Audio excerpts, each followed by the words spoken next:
हाँ जी dear students, welcome back. सत श्री अकाल, आदाब, नमस्कार, good morning to all dear students. Okay, तो बेटा आज हमने बड़ा छोटा सा प्यारा सा नन्हे से टॉपिक या कंसेप्ट सीखने हैं, छोटे छोटे बेसिक, छोटी छोटी मगर मोटी बातें करेंगे आज। ठीक है, तो दो तीन इंपॉर्टेंट वर्ड्स सीखेंगे और उन वर्ड्स में क्या होगा, उन वर्ड्स में आपको आगे का हमें जो भी काम करना है वो उसमें क्लैरिटी मिलेगी।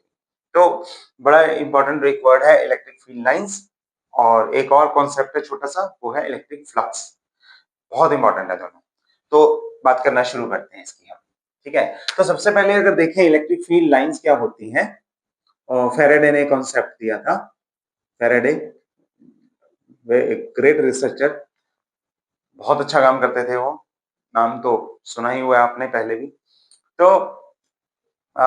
उन्होंने क्या बताया था, जैसे देखो कॉन्सेप्ट क्या था कि अगर एक चार्ज है यहाँ पे, कोई कोई भी चार्ज है, पॉजिटिव या नेगेटिव जैसे भी है, अगर हम कोई टेस्ट चार्ज लेके आते हैं, जो कि यूजुअली हम क्या करते हैं, positive unit positive test charge लेते हैं, है ना, छोटा सा टेस्ट चार्ज पॉजिटिव नेचर का, तो ये क्या करेगा, इस पे फोर्स लगाएगा, कुछ इसे धक्का मारेगा। और अगर कोई नेगेटिव चार्ज के पास लेके आते हैं तो वो क्या करेगा, वो भी फोर्स लगाएगा, है ना, इसे अपनी तरफ खींचेगा ऐसे। तो ये दूर भेज रहा है और ये पास खींच रहा है पॉजिटिव टेस्ट चार्ज को, तो ये फोर्स लगा रहे हैं, कुछ इलेक्ट्रिक फोर्स लगा रहे हैं। तो इन्होंने क्या कॉन्सेप्ट दिया, इन्होंने एक विजुअल रिप्रेजेंटेशन दी, पिक्चराइजेशन दी, कह लो विजुअलाइजेशन कह देता हूं, एक विजुअलाइजेशन दी इस चीज की कि कौन सी लाइंस ऑफ फोर्स किस पॉइंट पे किस तरह का इलेक्ट्रिक फील्ड लगाने वाली है। ठीक है, तो ये जो रिप्रेजेंट कर रही हैं, बड़ी एक एक्चुअल रियल सीन है जो उसे रिप्रेजेंट करती हैं ये लाइंस। जो लाइंस ये दिखा रही हैं कि कहां पे इलेक्ट्रिक फील्ड का नेचर किस तरह का है, कहां पे वो ज्यादा है, कहां पे कम है, किस डायरेक्शन में है, कहां मतलब आउटवर्ड है, इनवर्ड है, वगैरह वगैरह, वो लाइंस ऑफ फोर्स को हम बोलते हैं इलेक्ट्रिक फील्ड लाइंस, या लाइंस ऑफ फोर्स ही बोल देते हैं। ठीक है, तो ये जो रिप्रेजेंट करती हैं वो रियल चीज है, जैसे कि ये इसको अट्रैक्ट कर रहा है, इसको रिपेल कर रहा है, ये रियल चीज है, एक्चुअल में ऐसा होता है। पर ये जो लाइंस है, एग्जैक्टली ऐसी कोई लाइंस होती नहीं है, ये लाइंस जो है वो इमेजिनरी है। तो एक इमेजिनरी हमारी एक तरह की पिक्चराइजेशन है जो रियल चीज को, रियल फिजिक्स को रिप्रेजेंट कर रही है, या सिर्फ उसे विजुअलाइज करके दिखा रही है। ठीक है, तो इन्हें बोलते हैं इलेक्ट्रिक लाइंस ऑफ फोर्स। तो इनकी कुछ प्रॉपर्टीज देखते हैं, उससे आपको और क्लियर हो जाएगा कि क्या कर रहा है ये। प्रॉपर्टीज बड़ी आसान सी हैं, सिंपल सिंपल बातें हैं, छोटी छोटी बातें हैं। तो देखो, मान लो पॉजिटिव चार्ज लिया मैंने, टेस्ट चार्ज हम हमेशा यूनिट पॉजिटिव टेस्ट चार्ज लेते हैं, तो क्या होगा, अगर यहाँ पे कोई टेस्ट चार्ज यहाँ पे रख देंगे तो क्या होगा, उस पर बहुत ज्यादा इलेक्ट्रिक फोर्स लगने वाली है।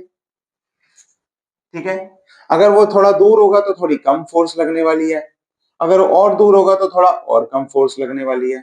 मैं एरो की लेंथ से आप ले सकते हो कि फील्ड ज्यादा है या कम है। ठीक है, तो ऐसे ही आप इधर भी रख सकते हो, इधर रखोगे तो बहुत ज्यादा फोर्स लगेगी शायद, बड़ा एरो बना दिया मैंने। थोड़ा दूर होगा तो कम फोर्स लगेगी, थोड़ा सा छोटा एरो बना लिया। ठीक है, और दूर होगा तो और कम फोर्स लगेगी, और दूर होगा तो और कम फोर्स लगेगी। इस तरह से इलेक्ट्रिक फील्ड कहां पे ज्यादा है, कहां पे कम है, ये आप रिप्रेजेंट कर सकते हैं। ठीक, माइनस चार्ज लेते, अगर माइनस चार्ज लेते तो वो अपनी तरफ अट्रैक्ट करता, लेकिन कॉन्सेप्ट तो यही रहता, पास है तो ज्यादा फोर्स से अट्रैक्ट करेगा, दूर है तो कम फोर्स से अट्रैक्ट करेगा, और दूर है तो और कम फोर्स से अट्रैक्ट करेगा। ठीक है, हो गया। तो ये जो लाइंस बना रहे हो आप, इन्हें अगर एरोज को ज्वाइन कर दोगे सीधी लाइन में, तो इस लाइन को हम बोलेंगे electric lines of force, electric lines of force. ठीक है, ओके, तो यहां से आप क्या देख सकते हो, पहले कुछ प्रॉपर्टीज तो यहीं से आ जाएंगी, जैसे कि अगर पॉजिटिव चार्ज है तो इलेक्ट्रिक लाइंस होंगी, अगर पॉजिटिव चार्ज है तो इलेक्ट्रिक लाइंस ऑफ फोर्स होंगी आउटवर्ड फॉर पॉजिटिव चार्ज, और अगर नेगेटिव चार्ज है तो क्या होंगी, इनवर्ड, है ना, तो इनवर्ड होंगी, यानी कि ये पॉजिटिव से निकलती हैं और नेगेटिव पे अंदर जाती हैं, नेगेटिव में सिमटती हैं, राइट। तो ये एक प्रॉपर्टी है बड़ी अच्छी, ठीक है। और अगर आप दोनों चार्जेस लो, प्लस क्यू लूंगा मैं, तो मैं उसे ऐसे ऐसे बना दूंगा, ठीक है। कितनी भी क्लोज, कितनी भी लाइंस आप बना सकते हो। मैंने फॉर टाइम, फॉर वंस मैंने 6 लाइंस बना ली, ठीक है, नंबर ऑफ लाइंस बना ली। अच्छा, नंबर ऑफ लाइंस कितनी भी बना सकते हो, लेकिन ये एक्चुअल में डिपेंड करता है कि चार्ज कितना है। अगर मैं बड़ा चार्ज लूंगा, ये बहुत ज्यादा बड़ा चार्ज लूंगा, तो नंबर ऑफ लाइंस ज्यादा शो कर देनी चाहिए। अगर मैं छोटा चार्ज ले रहा हूं तो number of lines come show कर दो, ठीक है। तो यहां से आउटवर्ड हो गई, और अगर माइनस लेंगे तो हम ऐसे फिर से ये लाइंस बना लेते हैं ऐसे, और सभी में एरो लगाना बहुत जरूरी है, क्योंकि माइनस चार्ज है तो इनवर्ड होगा,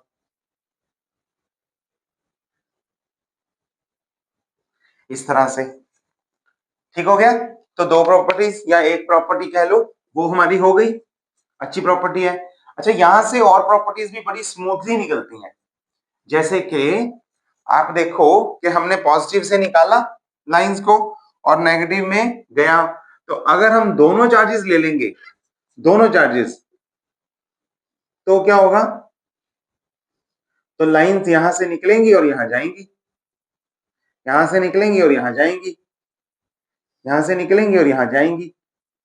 इस तरह से आप बना सकते हो कई सारी लाइंस, ठीक है। तो ये एक कॉन्टिन्यूअस कर्व है, ध्यान देना वर्ड्स पे, लेकिन क्लोज्ड नहीं है, ठीक है। जब कोई चीज एक जगह से जाके दूसरी जगह पे रुक रही है, तो मतलब वो क्लोज्ड नहीं है। क्लोज में क्या होता है, वो वहां से चली और वहीं पे वापस आ गई, वहीं पे वापस आ गई, तो होता है क्लोज्ड।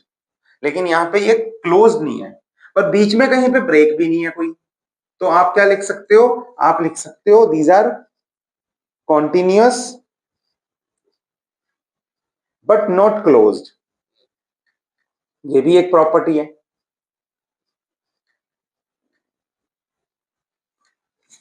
ठीक है। क्लोज्ड मतलब कोई चार्ज ही नहीं है, वहीं से निकली हुई अज्यूम की वहीं पे सिमट गई, ठीक है।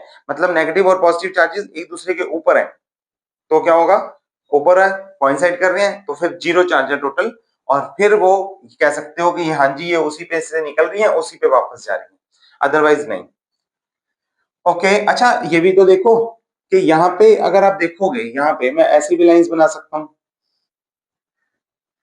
राइट। तो यहाँ पे लाइंस के बीच का डिफरेंस बहुत कम है, और यहाँ पे लाइंस का डिफरेंस बहुत ज्यादा है। तो इसका मतलब क्या है कि ये किसको रिप्रेजेंट करता है, ये रिप्रेजेंट करता है कि इलेक्ट्रिक फील्ड लाइंस स्ट्रॉन्ग है या वीक है। तो अगर क्लोजर है, मतलब पास पास है बिल्कुल, तो फिर वो स्ट्रॉन्ग फील्ड होगी वहां पे, स्ट्रॉन्ग इलेक्ट्रिक फील्ड। लेकिन अगर दूर है, क्लोज नहीं है, फार अवे, दूर है, तो क्या होगा, तो होगा कि वीक इलेक्ट्रिक फील्ड है, वीक। तो ये भी इनके बीच का गैप भी रिप्रेजेंट करता है, कि बताता है कि इलेक्ट्रिक फील्ड कहाँ स्ट्रॉन्ग कहाँ वीक, ठीक है, सिंपल सी प्रॉपर्टी। अच्छा, अगर आप किसी एक पर्टिकुलर पॉइंट पे देखो, मैं चाहता हूं यहां पे देखना कि इलेक्ट्रिक फील्ड की डायरेक्शन क्या है, इलेक्ट्रिक फील्ड की डायरेक्शन क्या है। तो ये जो कर्व है ना, इस पे अगर हम टेंजेंट ले लेंगे, इस पे अगर हम टेंजेंट ले लेंगे, तो क्या बन जाएगा, वो दे देगा इलेक्ट्रिक फील्ड की डायरेक्शन। टेंजेंट का मतलब क्या होता है, देखो मैं बताता हूं। अगर मेरे पास एक चार्ज है यहाँ पे, ठीक है, एक चार्ज है यहाँ पे, और मैं दूसरा चार्ज यहाँ पे लेके आ रहा हूं, तो ये इसे धक्का मार रहा है, धक्का मार रहा है, तो ये इसका एक पाथ होगा, एक पाथ होगा कि ये पहले इस पॉइंट पे जाएगा, फिर इस पे जाएगा, फिर इस पे जाएगा, फिर इस पे जाएगा, फिर इस पे जाएगा, फिर इस पे जाएगा, और घूम के इस तरह से वो कोई पाथ बनाएगा, है ना, ट्रेस करेगा कुछ।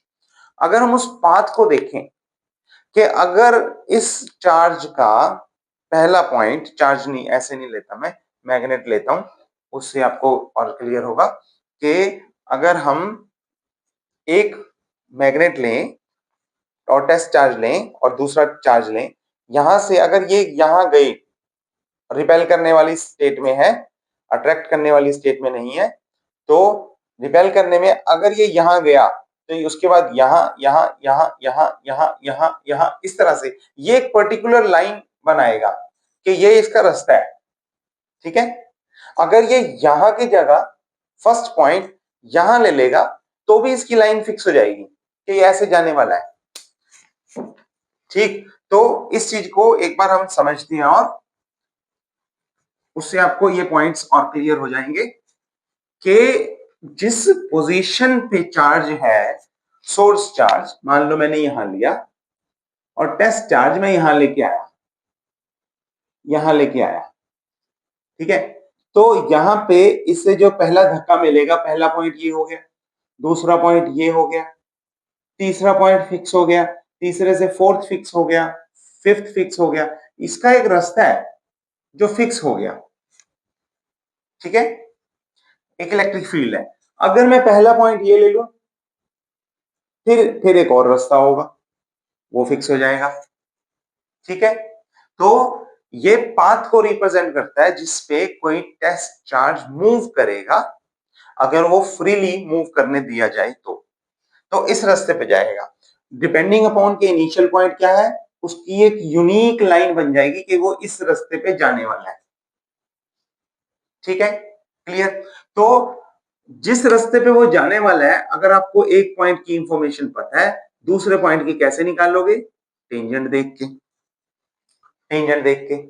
ठीक है, तो tangent to any field line that curve gives you the direction of electric field at that point. ठीक है, और यहां से एक और बात पता लगती है कि दो लाइंस एक दूसरे को क्रॉस नहीं कर सकती। मान लो मैं एक लाइन ऐसे बना दूं, दूसरी लाइन जो दोनों एक दूसरे को कट कर रही हो, तो फिर क्या होगा? इस पॉइंट पे देखो, अगर आप इस कर्व के हिसाब से जाओगे, इस कर्व के हिसाब से जाओगे तो क्या होगा?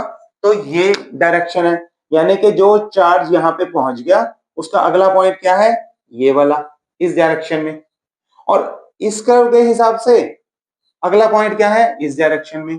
तो अगला पॉइंट एक कर्व के हिसाब से ये है और एक कर्व के हिसाब से ये है, तो दो डायरेक्शन में तो जा नहीं सकता सेम चार्ज। तो इसका मतलब दो इलेक्ट्रिक लाइंस ऑफ फोर्स का आपस में इंटरसेक्शन नहीं हो सकता। ठीक है, two electric lines of force cannot cross, cannot intersect each other. देख लो, सिंपल बात है, कोई दिक्कत वाली चीज नहीं है। ओके, तो इलेक्ट्रिक फील्ड लाइंस में वैसे कुछ एक प्रॉपर्टीज और हैं जो ठीक है, जो सीख लेनी चाहिए, वो भी अच्छी हैं। ठीक है, तो वो भी देख लेते हैं। जैसे एक तो हमने कर भी लिया, रेडियली आउटवर्ड, अगर आप पॉइंट पूछोगे तो ये भी है। तो जो हमने प्लस क्यू में बनाया, यहाँ पे अगर आप देखोगे तो हम ऐसे बना रहे हैं ना, रेडियली ऐसे, आउटवर्ड या inward depending upon the charge, लेकिन स्फेरिकली सिमेट्रिक होती है ये। ठीक है, ये उसको फॉलो करती हैं। और जहां पे एक्चुअल में हमने पढ़ा, शुरू में भी आपको पहले भी बताया कि जब 1/r² डिपेंडेंस आई ना, जब ये डिपेंडेंस आ गई, that force is inversely proportional to 1/r²। This 1/r² inverse square law, जो ये 1/r² है, ये किसको रिप्रेजेंट करता है? ये स्फेरिकली सिमेट्रिक डिस्ट्रीब्यूशन को रिप्रेजेंट करता है। 4πr² is the surface area of a sphere. तो ये रिप्रेजेंट करता है इस तरह से कि ये स्फीयर के इसको रिप्रेजेंट कर रहे हैं। जैसे जैसे आप दूर जाओगे वैसे वैसे 1/r² के हिसाब से उसमें वेरी करेगा वो वैल्यू, है ना। तो रेडियली है, रेडियली एक्ट करता है, डायरेक्शन भी आप देखते हो। ठीक है, और इसमें अगर आप देखोगे तो ये परपेंडिकुलर टू द सरफेस है एट एवरी पॉइंट।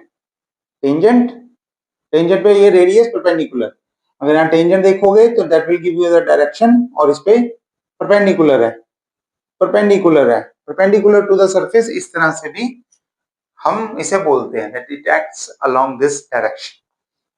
ठीक है, ओके। अच्छा, एक पॉइंट और है इसमें सीखने वाला कि मान लो प्लस क्यू के पास आप एक और प्लस क्यू चार्ज लेके आ रहे हो, तो क्या होगा? तो ये जो लाइंस यहां से निकल रही थी और ये लाइंस यहां से भी निकल रही हैं, दोनों पॉजिटिव से निकलती हैं, है ना? It emerges out from the positive charge and it goes inwards to the negative charge, तो यहां से निकल रही है। अब ये लाइंस क्या करेंगी? दो लाइंस क्रॉस तो कर नहीं सकती एक दूसरे को, तो क्रॉस नहीं करेंगी, इंटरसेक्ट नहीं करेंगी, तो क्या होगा? ये एक दूसरे को ऐसे रिपेल करेंगी। तो ये साइड वाइज प्रेशर बोलते हैं इसे, साइड वाइज प्रेशर, लेटरल, है ना? तो अगर आप दो पॉजिटिव चार्जेस की फील्ड बनाओगे तो कुछ इस तरह से बनेगी। इसमें आपने न्यूट्रल पॉइंट भी सीखा होगा कि बीच में एक ऐसा पॉइंट आ जाएगा जहां ओवरऑल इलेक्ट्रिक फील्ड जीरो है, क्योंकि दोनों ही एक दूसरे को रिपेल कर रहे हैं। रिपेल कर रहे हैं तो बीच में कोई ना कोई ऐसा पॉइंट होगा जहां पे दोनों ही नहीं पहुंच रहे, तो वो पॉइंट हो जाता है न्यूट्रल पॉइंट, जहां net electric force becomes zero. तो ये जो लेटरल प्रेशर है, साइडवेज प्रेशर है, ये क्या रिप्रेजेंट कर रहा है? ये कब लगा रहे हैं? ये रिप्रेजेंट कर रहा है the same charges repel each other.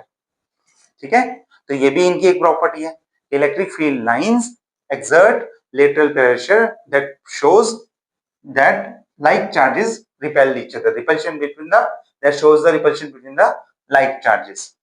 और अगर ऑपोजिट चार्जेस ले ले फिर क्या होगा? फिर वो आपको पता ही है, एक प्लस क्यू है, एक माइनस क्यू है, और एक से लाइन निकल रही है दूसरे पे जा रही है, एक से लाइन निकल रही है दूसरे पे जा रही है, एक से निकल रही है दूसरे पे जा रही है, इस तरह से होगा ना। तो ये लेंथ वाइज कॉन्ट्रैक्शन है, ये उस डायरेक्शन में कॉन्ट्रैक्ट होने लग जाती है लेंथ वाइज। तो ये क्या रिप्रेजेंट कर रही हैं?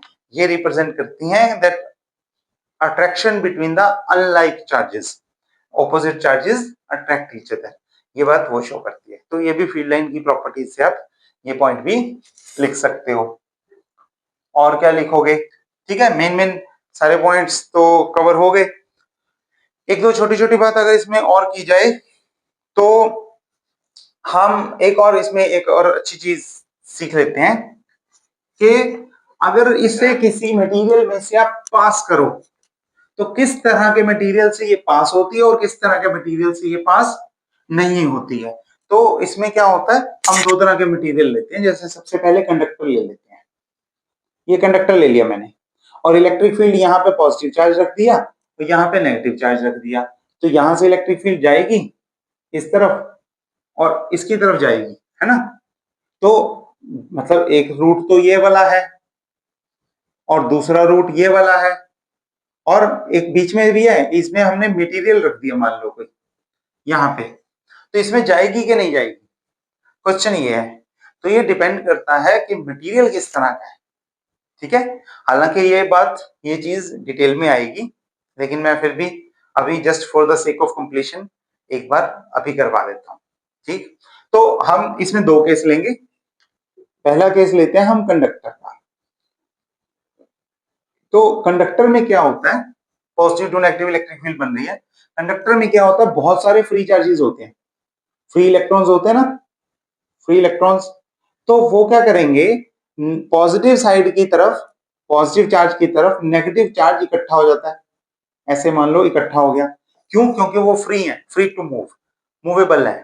ठीक है, मोबाइल इलेक्ट्रॉन्स है, और यहाँ पे पॉजिटिव चार्ज इकट्ठा हो गया एक तरह से, ये कह लो यहाँ पे आयन से इलेक्ट्रॉन्स निकल के यहाँ चले गए, तो यहाँ एक तरफ नेगेटिव एक तरफ पॉजिटिव, ऐसे सेपरेट हो गया, पोलराइजेशन हो गई। ठीक, तो अब क्या होगा, अब अंदर भी तो पॉजिटिव टू नेगेटिव एक इलेक्ट्रिक फील्ड होगी, ये अंदर के मटेरियल की है, जो बाहर से आपने लगाई वो ई, अंदर जो बनी वो ई नॉट। कंडक्टर में क्या होता है, ये दोनों बराबर हो जाते हैं। तो नेट इलेक्ट्रिक फील्ड अगर आप इनसाइड द कंडक्टर देखो, दैट बिकम जीरो। क्यों? क्योंकि this minus this gives you zero. ठीक है, तो ऐसे बोलते हैं कि electric lines of force conductor के अंदर नहीं जाती, electric lines of force conductor के अंदर नहीं जाती। इससे एक फैराडे केज भी बनता है, मैं आपको बताऊं। ठीक है, there is no electric field inside a conductor. Faraday cage कैसे बनता है, फैराडे केज बोलते हैं उसे, वो क्या होता है, बड़ा इंटरेस्टिंग कॉन्सेप्ट है। अगर आप किसी भी मेटेलिक बॉडी से, मतलब कंडक्टर टाइप की मटेरियल से, मेटेलिक कंडक्टर मटेरियल से अगर आप अपने मोबाइल को ढक दो, पूरे अच्छे से ढकना, कवर करना, फॉइल पेपर ले लो, फॉइल पेपर, फॉइल पेपर लेके उसे अच्छे से पूरा मोबाइल रैप कर दो। अब फॉइल पेपर क्या होता है, कंडक्टिंग होता है, कंडक्टिंग होता है तो वो क्या करेगा, उसके अंदर कोई इलेक्ट्रिक भी फील्ड नहीं जा पाएगी, कोई ईएम वेव नहीं उस तरह से जाएगी, तो आपका नेटवर्क नहीं आएगा। तो you do a very simple experiment, take your mobile, cover it properly, कोई भी डॉट नहीं बचना चाहिए, छोड़नी नहीं चाहिए जगह, cover it properly with the foil paper and try connecting to your phone. आप फोन नंबर डायल करोगे, आपका नंबर स्विच ऑफ बोलेगा। क्यों? क्योंकि वो फैराडे केज के अंदर है, जिसमें electric field inside the conductor is zero, नहीं होता। जैमर बना लो किसी भी तरह का, तो जहां पे लेंटर डला होगा, जहां पे हैवी आयरन लगा होगा बॉडीज में, घरों में, अगर उस रूम में आप जाओगे जहां हैवी आयरन लगा हुआ है, पिलर है या लेंटर में है, वहां पे रेंज कम आएगी। रेंज कम क्यों आएगी? क्योंकि वो इलेक्ट्रिक फील्ड को या वो नेटवर्क्स को वो क्या करते हैं, वो कट करते हैं। ठीक है, तो अगर आपने कंडक्टर टाइप का मटेरियल लिया तो इसके अंदर इलेक्ट्रिक फील्ड पास नहीं करेगी। ठीक है, so electric lines of force do not pass through a conductor. लेकिन अगर ये कंडक्टर ना हुआ, दूसरा मटेरियल ले लेते हैं, उन्हें बोलते हैं डाइलेक्ट्रिक, डाइलेक्ट्रिक। ठीक है, वो पोलराइज हो जाते हैं, ऐसे ही पोलराइज होते हैं। अब उनमें ज्यादा मूवेबल आयंस तो नहीं है, मूवेबल आयंस कम होते हैं, इसमें कम होते हैं, तो यहाँ जो अंदर इलेक्ट्रिक फील्ड बनती है, पोलराइजेशन होती है थोड़ी बहुत यहाँ पे कॉर्नर्स में, जो अंदर इलेक्ट्रिक फील्ड बनती है, वो इलेक्ट्रिक फील्ड इसके बराबर नहीं होती, इससे कम होती है। ई नॉट इज लेस देन ई। अगर कम होती है तो कुछ ना कुछ नेट इलेक्ट्रिक फील्ड अंदर रहेगी, अंदर रहेगी, तो वो कहेंगे कि हमने पास कर दी। ठीक है, तो इस पे बात आती है field lines, field lines does not pass through, not pass through a conductor. लेकिन अगर आप डाइलेक्ट्रिक ले लोगे तो pass through a dielectric.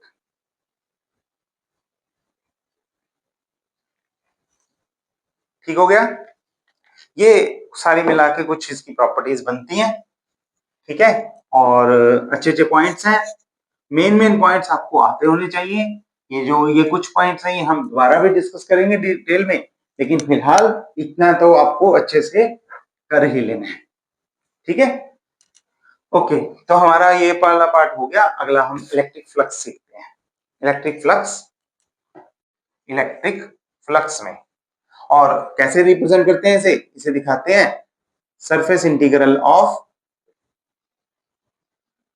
Electric field, surface integral of electric field.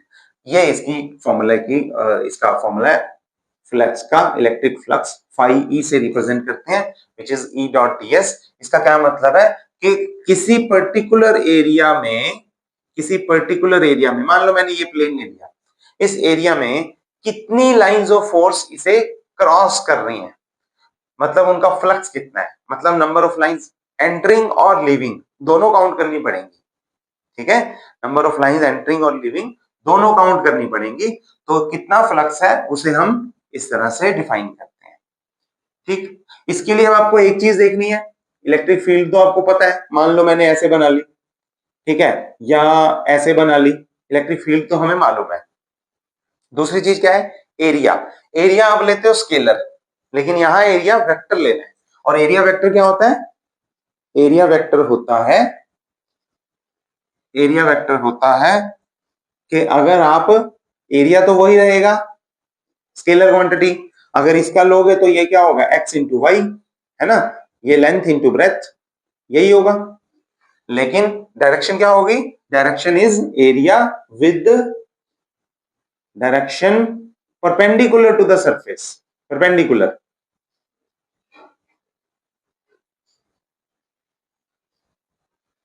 Perpendicular to surface, यानी कि अगर आप इस पे बनाओगे तो ये परपेंडिकुलर है इस पे, इस एरिया पे, ठीक है। तो आप इलेक्ट्रिक फील्ड किस डायरेक्शन में ली और एरिया वेक्टर मतलब एरिया का वेक्टर किस डायरेक्शन में है, उन दोनों के बीच का एंगल देखोगे। फाई ई क्या हो गया, फाई ई हो गया ई डीएस, और या एस ले लो, जो भी लोगे, डीएस कॉस थीटा। अब दोनों के बीच का जो एंगल है उसके हिसाब से काम होगा, ठीक है। मैं आपको एक बार हम नंबर्स ले लेते हैं। अगर थीटा हुआ एक्यूट, एक्यूट एक्यूट हुआ मतलब लेस देन 90 हुआ तो पॉजिटिव होगा, पॉजिटिव होगा तो फ्लक्स भी क्या आएगा, पॉजिटिव आएगा, पॉजिटिव आएगा। अगर थीटा 90 हुआ, 90, तो कितना होगा फ्लक्स, फ्लक्स जीरो हो जाएगा क्योंकि cos 90 जीरो होता है। और थीटा हुआ अगर ऑब्ट्यूज, ऑब्ट्यूज तो क्या होगा फ्लक्स, फ्लक्स नेगेटिव हो जाएगा दोनों के बीच में, क्योंकि एंगल जो है वो cos 90 टू 180 नेगेटिव होता है सेकंड क्वाड्रेंट में, ठीक है। तो ये चीज इसमें आती है। तो आपको फ्लक्स भी देखना है। अच्छा, फ्लक्स मैक्सिमम कब होगा और मिनिमम कब होगा ये भी हम देख लेते हैं। तो मान लो जैसे यही कोई हमने बुक ली, ठीक है। आपने देखा होगा कभी कि देखा होगा कि अगर मोबाइल को ऐसे रखते हो तो लाइंस कम आती है, मतलब नेटवर्क कम आता है, और कभी रोटेट करके रख देते हो तो नेटवर्क ज्यादा आ जाता है, ऐसा भी कभी होता है, ठीक है। तो ये क्यों हो रहा है, क्योंकि फ्लक्स की गेम है सारी, फ्लक्स की गेम है। फ्लक्स में क्या होगा, अगर आपने ऐसे रखा, फील्ड लाइंस ऐसे जा रही हैं, तो मैक्सिमम लाइंस, एरिया वेक्टर भी इसी डायरेक्शन में, इस सरफेस के परपेंडिकुलर, ये एरिया वेक्टर की डायरेक्शन है। और फील्ड लाइंस भी मान लो ऐसे ही जा रही हुई, ऐसे ही जा रही हुई, तो इन दोनों के बीच एंगल कितना हो जाएगा, ई और डीएस के बीच में एंगल हो जाएगा 0 डिग्री। कॉस थीटा कितना हो जाएगा 1 मैक्सिमम। तो फ्लक्स हो जाएगा मैक्सिमम कितना, ई इंटू सरफेस एरिया, मतलब सारी लाइंस क्रॉस कर रही हैं, ठीक है, पूरी। लेकिन अगर एंगल उन दोनों के बीच में ऐसे, फील्ड लाइंस जो है ऐसे, एरिया हो गया ऐसे, मतलब चीज हो गई ऐसे, तो क्या होगा, मिनिमम लाइंस क्रॉस करेंगी, ठीक है। परपेंडिकुलर में मिनिमम लाइंस क्रॉस करेंगी, तो उसमें क्या होगा, cos 90 हो जाएगा और 0 हो जाएगा। तो फ्लक्स जो है वो मिनिमम या मैक्सिमम किस पे डिपेंड करता है, वो ओरिएंटेशन पे। और एरिया वेक्टर इसीलिए इंपॉर्टेंट है कि जहां जहां पे किसी बॉडी की, किसी ऑब्जेक्ट की ओरिएंटेशन इंपॉर्टेंट हो जाए, ओरिएंटेशन इंपॉर्टेंट हो जाए कि वो किस एंगल पे किस पे रखा हुआ है, वहां वहां पे हम बोलेंगे कि एरिया एक वेक्टर क्वांटिटी की तरह लो, स्केलर की तरह मत काउंट करो, ठीक है। तो ये फ्लक्स का फॉर्मूला है, ई डॉट डी एस, इस तरह से आपको इसमें देखना है, ठीक है। और एंगल इस तरह से भी देख सकते हो कि मान लो ये शेप ले ली मैंने, इसमें ये छोटा सा पार्ट ले लिया, तो अब एरिया वेक्टर तो इस पे परपेंडिकुलर ऐसे ही होगा। इलेक्ट्रिक फील्ड हमें पता नहीं, इलेक्ट्रिक फील्ड अगर पॉजिटिव चार्ज लिया, बाहर को निकल रही है, तो हो सकता है ऐसे हो, एंगल इस तरह से हो, ठीक है। अगर नेगेटिव चार्ज लिया तो इलेक्ट्रिक फील्ड अंदर होगी, तो एंगल जो है वो नेगेटिव आ जाएगा, 180 से बड़ा आ जाएगा, और सॉरी 90 से बड़ा आ जाएगा ऑब्वियस एंगल, ठीक है। तो इस तरह से आप इसी कर्व में एंगल देख के और ई की डीएस के साथ डॉट प्रोडक्ट देख के बता सकते हो कि कितना फ्लक्स है, कैसा फ्लक्स है, ठीक है। हालांकि हम इसके लिए थ्योरम यूज करेंगे और उससे बड़े इजीली निकाल लेंगे, बड़ा अच्छे से निकाल लेंगे, लेकिन फिलहाल यही है। अच्छा, अगर क्लोज लूप हुआ तो ये भी देखना पड़ेगा कि क्लोज सरफेस इंटीग्रल लेना पड़ेगा, तो फिर ये क्लोज का साइन बना देंगे, ठीक है। दैट्स इट, इतना ही था। इसमें दो छोटी छोटी बातें और कर सकते हैं हम। क्या करेंगे, हम देखेंगे, अब हमने फ्लक्स निकाला है, इसी से एक और टर्म आती है, that is flux density, electric flux density, ठीक है। तो इसमें क्या होता है, डेंसिटी क्या होता है, हमने पढ़ लिया था चार्ज डिस्ट्रीब्यूशन में, है ना। तो linear charge density, surface charge density, तो यहाँ पे हम, क्योंकि हम सरफेस एरिया की बात कर रहे हैं, सरफेस एरिया की बात कर रहे हैं, तो हम इसमें क्या लेंगे, हम इसमें लेंगे सरफेस चार्ज डेंसिटी वाला कॉन्सेप्ट। तो सरफेस चार्ज डेंसिटी क्या होती है, क्यू अपॉन ए, यानी कि इसके यूनिट्स क्या होते हैं, कूलम अपॉन मीटर स्क्वायर, है ना, चार्ज अपॉन एरिया, ये होता है। अब इसे आप एक और तरीके से निकाल सकते हो, देखो कैसे निकाल सकते हो। अगर यहाँ पे हम सरफेस एरिया को देखें, ई डॉट डी एस के कॉन्सेप्ट को लगाएं तो किसके इक्वल आएगा ये? ई अगर आप स्फीयर ले लेंगे, स्फीयर मान लो हमने क्लोज स्फीयर ले लिया कोई, या एक सिंगल चार्ज लिया प्लस क्यू, और उसकी वजह से देखा रेडियल फील्ड्स होती हैं, रेडियल लाइंस ऑफ फोर्स होती हैं, है ना। तो ई कितना है, इसकी वैल्यू होती है Q by 4 pi epsilon naught R square, right, ठीक है, ओके। ई डॉट डीएस को भी रहने दो, अकेला इलेक्ट्रिक फील्ड ही देख लो। तो इसमें अगर आप इस एप्सिलॉन नॉट को यहां ले जाओ, एप्सिलॉन नॉट को यहां ले जाओ, तो ये क्या बनेगा, charge upon 4 pi R square, 4 pi R square, right, यानी कि charge upon this is area of the sphere. तो ये जो चीज है ये बेसिकली सेम यूनिट है जो इसके हैं, इसके यूनिट्स कितने हैं, चार्ज अपॉन एरिया वाले यानी कि डेंसिटी वाले। तो ये जो टर्म है इसे हम एप्सिलॉन नॉट ई डी से लिखते हैं, D is equal to epsilon not E, इस टर्म को हम बोल देते हैं इलेक्ट्रिक फ्लक्स डेंसिटी। ये भी एक अच्छी टर्म है, कहीं कहीं पे हम एप्सिलॉन नॉट ई को डेंसिटी से, फ्लक्स डेंसिटी से लिखेंगे, ठीक है। अलग तरीके से जहां यूज करेंगे वहां पे भी बात आएगी, दोबारा करूंगा फिर से, लेकिन एक बार के लिए इतनी बात सीख लो, ठीक है। एक और इसमें छोटा सा अच्छा सा कॉन्सेप्ट आता है, that is of solid angle, पढ़ चुके हो आप छोटे होते भी, ठीक है, सॉलिड एंगल। एक बार फिर से इसकी बात करते हैं, सॉलिड एंगल एक बार फिर से बात करते हैं।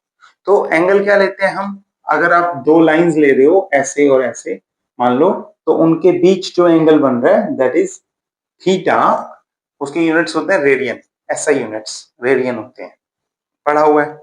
लेकिन ये 2 डायमेंशनल केस है जिसमें ये लाइन और ये लाइन, एक लाइन है और ये एक प्लेन में है, ठीक है, प्लेन में, और प्लेन में एंगल बन रहा है बिटवीन 2 लाइंस।